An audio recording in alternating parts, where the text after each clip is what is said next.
Sustentabilidade no agronegócio é, antes de qualquer coisa, uma questão de sobrevivência. Não há vida longa em terras onde produção e preservação não se equilibram.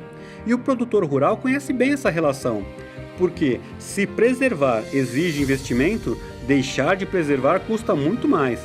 Um estudo da Embrapa Territorial, com base no banco de dados do Cadastro Ambiental Rural, mostra que as áreas reservadas para manutenção de vegetação nativa nas terras de agricultores e pecuaristas somam 218 milhões de hectares, ou seja, 25% do território nacional.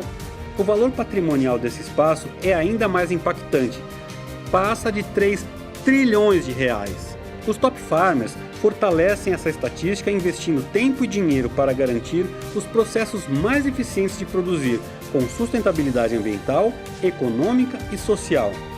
Caio Penido, que abriu nossa segunda temporada, foi além, se tornou um porta-voz do agroambientalismo. O Brasil tem mais de 60% do seu território com cobertura vegetal nativa, rica em biodiversidade. Diferente de outros países que deixaram as áreas com biodiversidade, são áreas improdutivas. Sou um pecuarista, sou um produtor rural, mas que está dedicando parte do tempo para contar para o mundo essa versão nossa da história, né? Desde 2016, comparava o Brasil com os outros países, cobertura vegetal.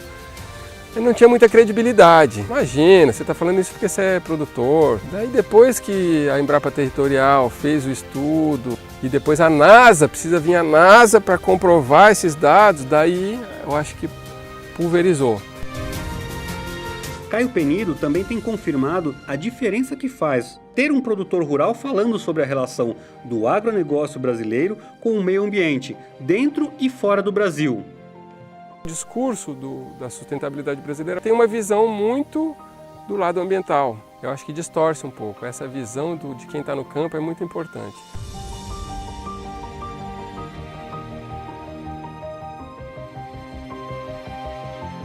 Então, quer dizer, se você falar, não vou participar desses fóruns, isso não leva a nada, termina que as decisões são tomadas ali. E se você não está participando, a informação que vai foi a informação que foi decidida sem a sua presença. O agronegócio brasileiro também se tornou uma referência de sustentabilidade porque tem gente trabalhando nisso há muito tempo.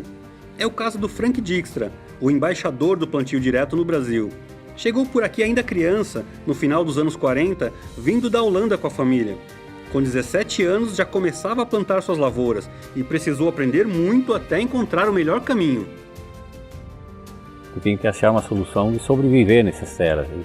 Daí entrei com trigo e soja e começamos a arrendar terras também para trigo e soja. Parecia maravilha, duas culturas que podia ser uma rotação, mas não era. A degradação foi acelerada 4 vezes mais rápido do que se fosse uma cultura por ano só. Em 72 fui para os Estados Unidos ver plantio direto também e realmente me convenceu, não. O negócio é partir para não movimentar mais o solo.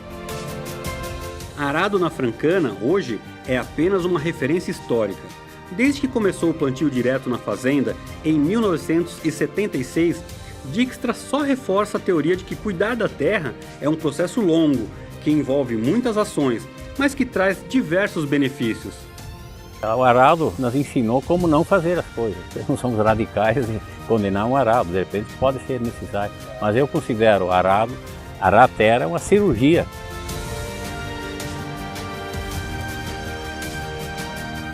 O plantio direto isoladamente não vai funcionar também, sem rotação de cultura, etc. Então é um sistema de produção que ele tem que aderir. É muito importante ganhar dinheiro, mas não podemos secar a fonte. Outra maneira de expandir as boas práticas agrícolas é semeando informações. Esse é um compromisso comum aos top farmers. Você tem o conhecimento, você tem que repassar esse conhecimento para outros. Nós temos um projeto, né, de conservação de solos aqui na fazenda que se tornou uma referência. Então nós recebemos turmas para mostrar todo esse nosso trabalho. Uma das maiores dificuldades era o controle da erosão. Vinha de um sistema convencional, as áreas eram aradas, eram gradeadas, não existia todo esse conservacionismo, essa estrutura de solo e essa tecnologia que a gente tem hoje. E na época, então, se iniciou com culturas de inverno, se fazia culturas de cobertura, se fez a correção desse solo para então iniciar posteriormente com as culturas de verão, que era o foco principal desde aquela época, né?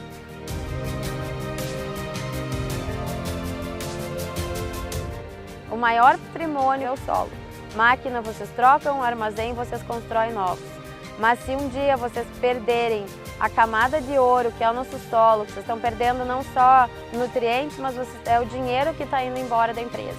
Nas terras dos top farmers, ser sustentável é também ter o melhor aproveitamento de cada atividade. No caso da Sequita Agronegócios, por exemplo, a produção de leite, que hoje é o segundo negócio mais importante da empresa, surgiu apenas para adubar a agricultura.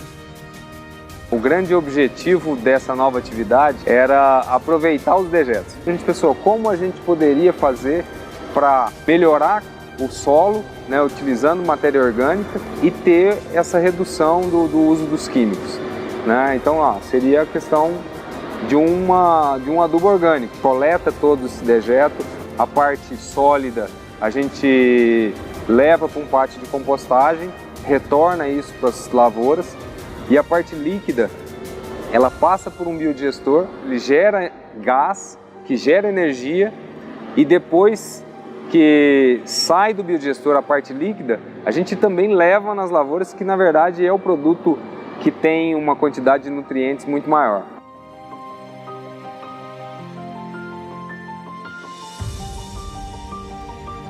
Da mesma maneira que a gente está aproveitando esses dejetos que poderiam ser um problema, também da mesma maneira, as hortaliças que no mercado não se aceita, a gente traz para a pecuária e serve de alimento para os animais, né? E com isso também a gente tem um custo mais barato de alimentação.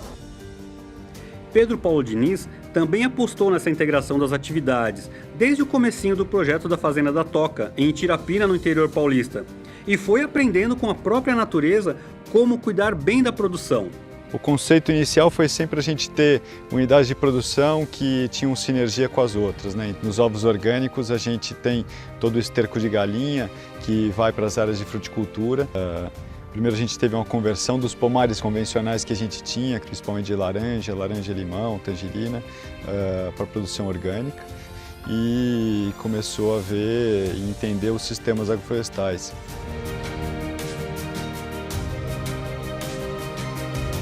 A gente tem tentado entender quais são os fatores gratuitos da natureza que otimiza custos e te dá uma produtividade maior. O sucesso para mim é que o Brasil inteiro vire uma agricultura regenerativa. E para inspirar, a gente precisa ser um ótimo negócio, financeiramente saudável, socialmente justo e bom para todo mundo que está ligado, e para o planeta tem que ser regenerativo.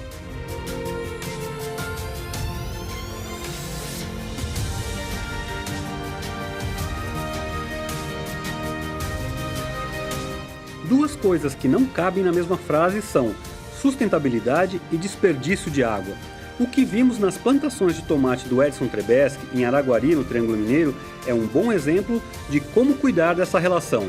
Plano e altimétrico são feitos através de drones, isso gera os mapas de plantio, mas você já tem aí todo um levantamento do que você vai precisar de complementar de acordo com a variedade, com a idade da planta, na fertirrigação. Nós trabalhamos muito também o manejo adequado da água, o manejo adequado da irrigação, para que você tenha a umidade do solo, né? Não em excesso e não em falta. – 100% das estufas da Trebeschi nós captamos água de chuva. Nós não utilizamos praticamente água de poços artesianos, de rios, e sim a água captada no período chuvoso.